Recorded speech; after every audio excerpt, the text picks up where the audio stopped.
Madurai Sridevi's kitchen. இன்னைக்கு பச்சை மிளகாய் புளி மண்டி எப்படி செய்யணும்னு பார்க்கலாம்.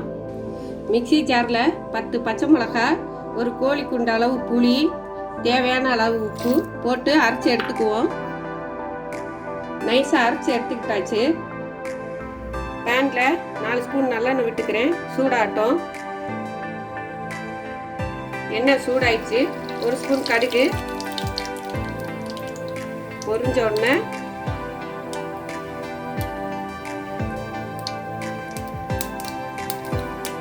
அரைச்ச விழுது சேர்த்து நல்லா கிளறிக்கங்க. மஞ்சள் தூள் 1 ஸ்பூன், பெருங்காயத்தூள் கொஞ்சம். டிஃப்ரெண்ட் டேஸ்டாக இருக்கும். இது செய்கிறதுக்கு ரொம்ப ஈஸி.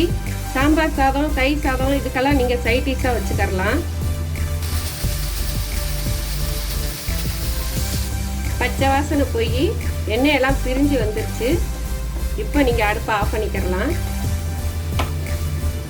காரசாரமான பச்சை மிளகாய் புளி மண்டி ரெடி. நீங்கள் இதை ட்ரை பண்ணி பாருங்கள்.